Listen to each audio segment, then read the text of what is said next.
Dope. You know what's crazy? Me and baby girl, we about to go to Florida, and we're gonna be in Airbnb. Jesus. In November of 2021, I was traveling from Philly to Las Vegas to compete in a jiu-jitsu tournament. Right. I traveled the country a fair amount, and I would normally stay with whichever teams were also competing as a way to save money. This time though, for various reasons, I had to stay alone. I booked an Airbnb not far from the Vegas Strip. I did so kind of hastily, and didn't realize that the neighborhood wasn't the greatest. I thought of canceling and booking something else, but went against my instincts and rationalized that it was close to everything I needed, and I wouldn't be spending much time there anyway. But at what cost? You know? Your life? Just saying.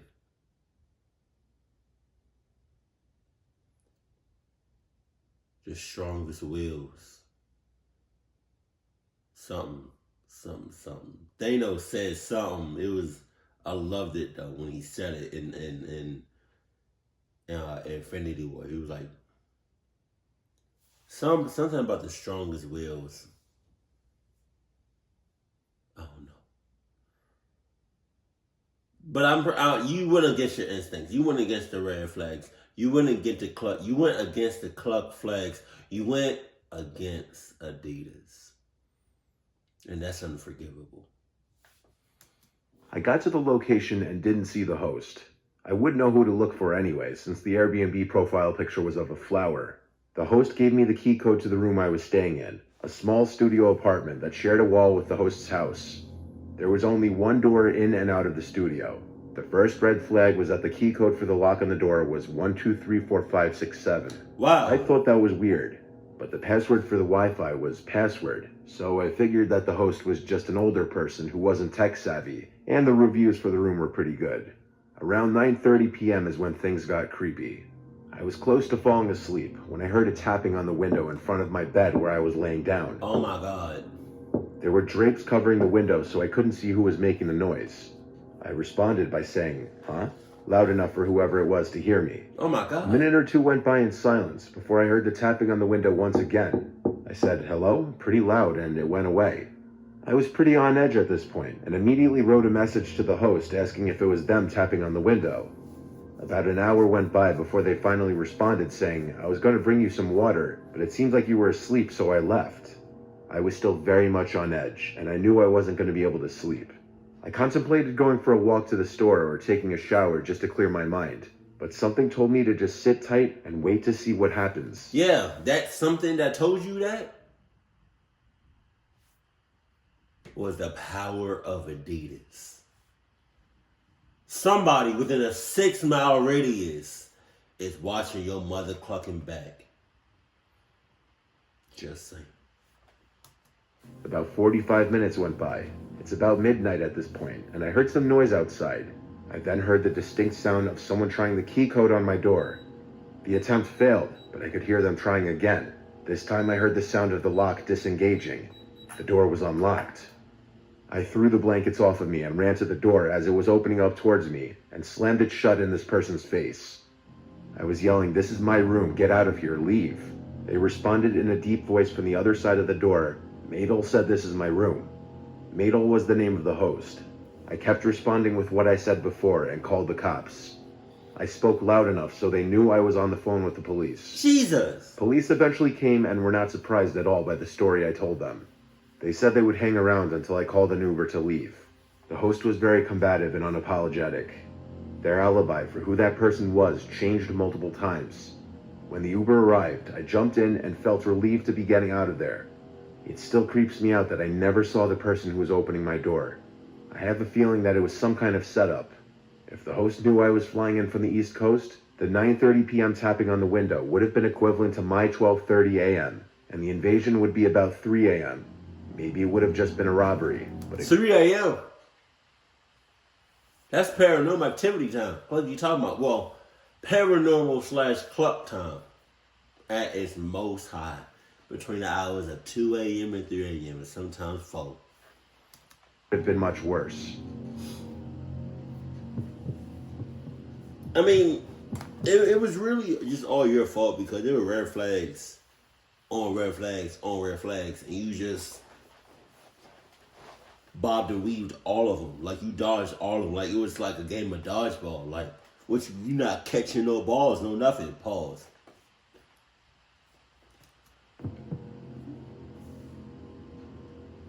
My boyfriend Sean and I went on a trip to Vermont in the summer of 2016. Right. I booked us a stay in an Airbnb that was listed as off-grid cabin. It had a few hundred reviews with a 5-star. Okay. All right. Cabin. I'm gonna say most likely cabin in the woods. So that's already about 5,361.9 red flags. But then you add what you say? Go back. What you say? Oh. My boyfriend Sean and I went on a trip to Vermont in the summer of 2016. I booked us a stay in an Airbnb that was listed as off-grid cabin. And then it's in the off-grid, so it's just like, it's not on no main roads. Like, it's going to take you a little minute to get to civilization. Jesus.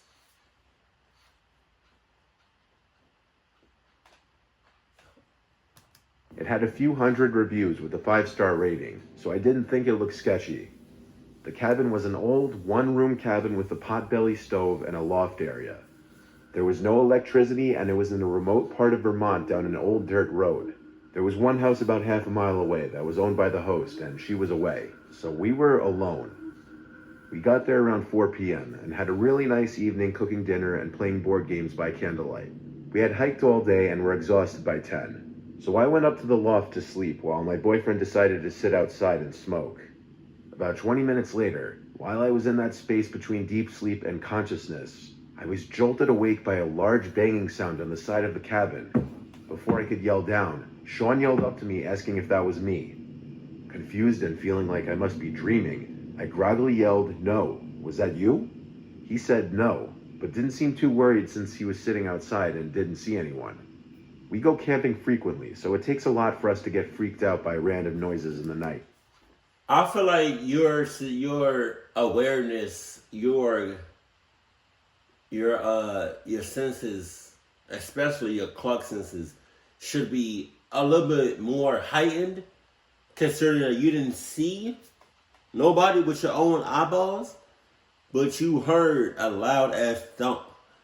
If you didn't see, like, it could be something, not necessarily a person or animal or something like that. Nothing you can see physically. But it's like me, that's like me hearing this.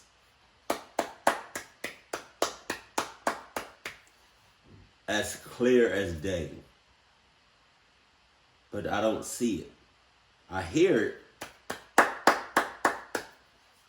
but I don't see it. It's just gonna be like, oh, it's probably nothing. My ass is nothing. We figured it was probably a tree branch that broke off and fell against the cabin. I started to fall asleep again when there was another loud bang, like a thwacking sound from another part of the cabin. At this, I jumped out of bed and climbed down from the loft. I met Sean as he was coming through the door. He told me to grab all the sharp things that I could find and go back into the loft. He was putting on a calm demeanor, but I could tell he was a little freaked out. I asked him what he thought it was, and he cautiously said that he didn't know. He said he didn't see anything when he was outside, but he thought he might have heard footsteps. As we were whispering, we heard a small, slow scraping noise that trailed for about 3 feet against the wall of the cabin, then silence again. I was pretty scared at this point and didn't know what to do. Our car was parked about 100 feet away from the cabin, so we would have to face whatever was out there in the dark in order to get to it, which is probably what they wanted.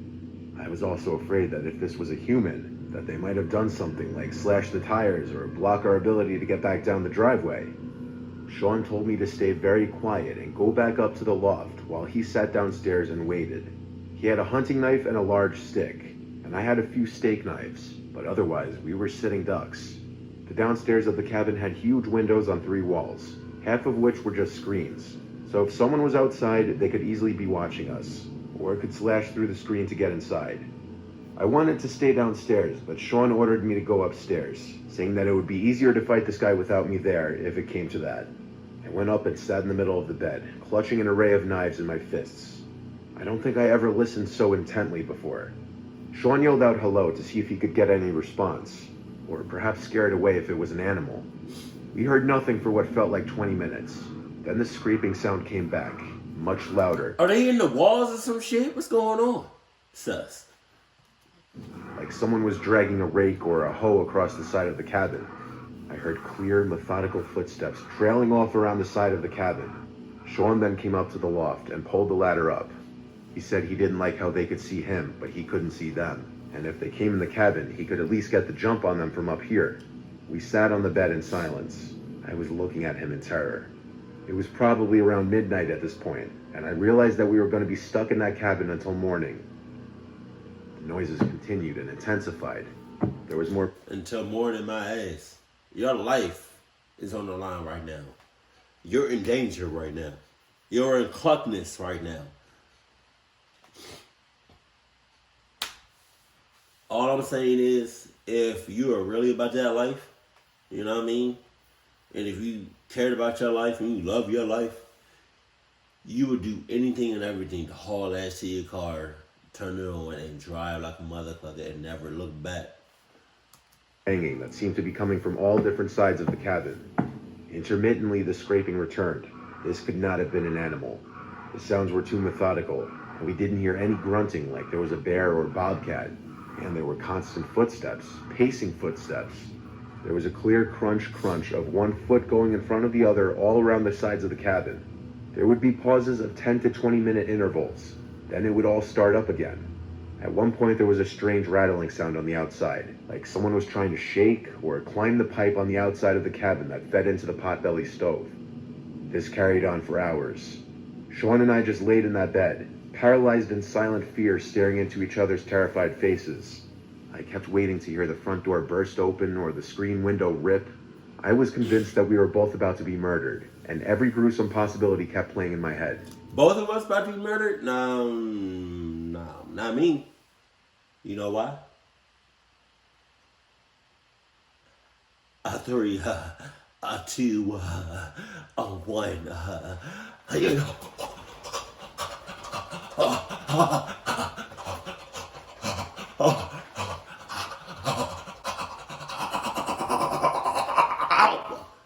Cluck, is you talking about? I have never been that terrified, but no one ever came into the cabin. We never heard any voices, whispers, deranged giggling, or anything. Just the loud scraping, banging, rattling, and footsteps. Finally, around 5 in the morning, we started to hear roosters in the distance, and the loft was slowly lit by early dawn light. The sounds finally stopped. I got about 2 hours of sleep, because we had to drive into Pennsylvania later that day. Wow. My car was thankfully fine, and we packed everything up as quickly as possible to get the heck out of there. Sean looked around the cabin, trying to find scraping marks or clear footprints, but there was nothing. I messaged the Airbnb host to tell her about our experience, and she said it must have been a porcupine. If you could find a porcupine that makes loud banging noises and can walk like a human, let me know. To this day, we debate about what it could have been. Sean thinks it was a crazy local trying to scare us away. Either way, I'm really glad I was not murdered that night. I'm thinking it was in the walls. I don't know. I once booked an Airbnb by myself in an area in Arizona that I had a job interview. Since it was so far from home, I made a short trip out of it. I went with this one specific Airbnb because it was much cheaper than any hotels I could find. It was about half an hour away from where I'd be interviewing for, which was fine with me. It was off some dead-end, secluded road, and it had a nice view of the desert in the backyard. I brought... Dead end?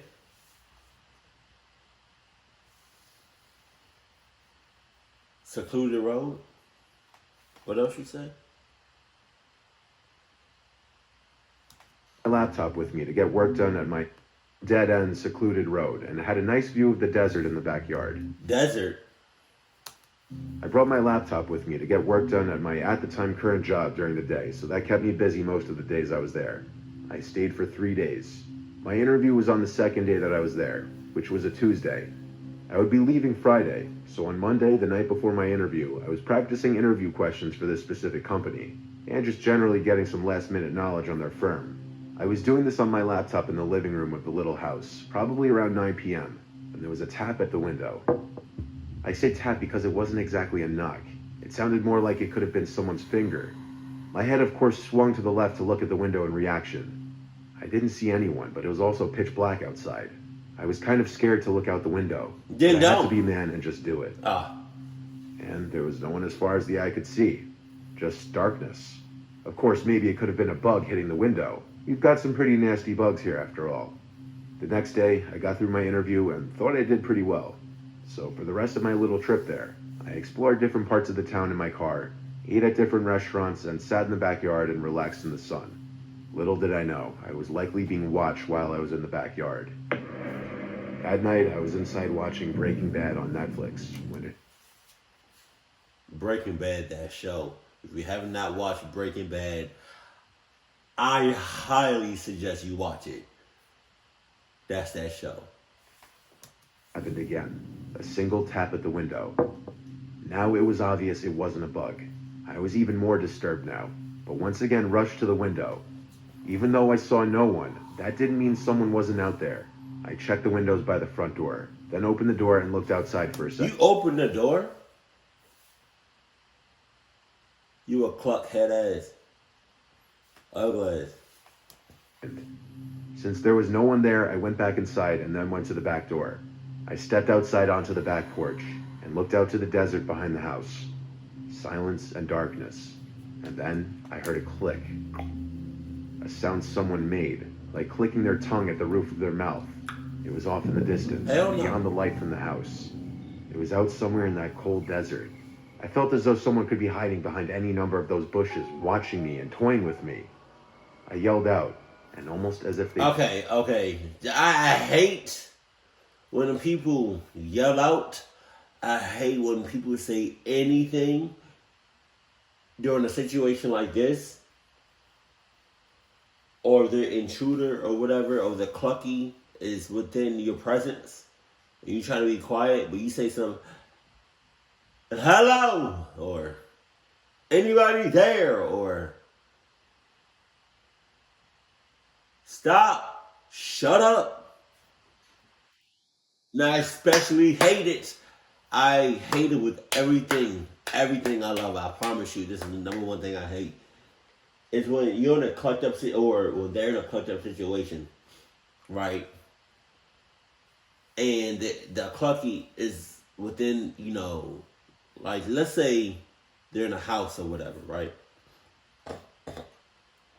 You're in the house and the clucky's in the house.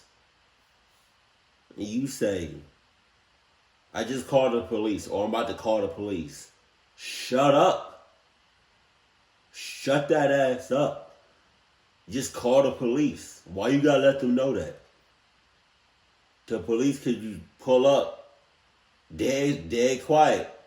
Before you know it, the police is right behind the clucky. Talking to my son. What's up, Pod? It in response. There was another click. I pinpointed the direction it came from and looked that way. I could see someone now, standing not too far away, dressed in dark clothes, blending into the darkness of the desert. I started walking a little closer, then stopped, realizing I didn't want to get any closer to that person. I called out, "You're on private property. I'm gonna call the cops if you don't leave." Shut up! I saw the person eerily quickly walk away. I theorized it was the Airbnb owner, but obviously that was a stretch and I didn't really know what to actually think. The night following, I was in my bed on my laptop watching Breaking Bad again before going to bed. I think I watched 2 episodes, so I was doing this for about an hour and a half. I didn't hear any noises in the house, though I was definitely giving thought to that encounter from earlier while watching the show. When I finally turned off the light in the room and tried to fall asleep, within 10 seconds, there was a click sound again, muffled from the inside of the closet. I looked at the closet door, which was open just a crack. Then, a pretty natural response, I sprang off the bed, still in my PJs, and ran to the car. I sat in the driveway with the car running, and I called 911. I stared at the house as I spoke to the dispatcher, waiting to see if someone would come out, because all of my stuff was still in there. A police car arrived, and upon entering the house, We did a quick investigation of the house together. It was very small with not many places to hide. Conclusively, I still packed my stuff and left that place that night for a nearby hotel. I contacted both Airbnb and the host, and I was only able to get a partial refund for my stay. I still think it may have been the host of the Airbnb. I mean, who else would have access to the house? There were no signs of forced entry, which leads me to believe whoever it was may have had a key. But maybe I'm wrong. Maybe it was a stranger who snuck in at an opportune time. Just saying. You know what's crazy about Airbnbs?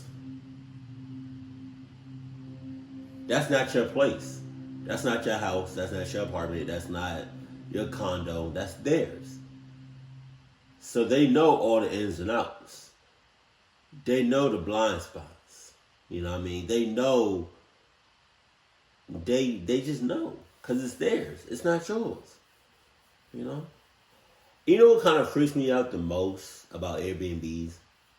Is that, like, because it's not your place and you don't know it like that, you don't know it at all, they probably have hidden cameras that look like in like regular spots, you know, that's like in disguise for that, you know, that kind of look like, I don't know. They could have a camera that's on the doorknob or built into the doorknob, but it looks like a regular doorknob, or in the speaker, or on the clock, or on the TV, or the light, or anywhere, to be honest. That's just creepy as hell.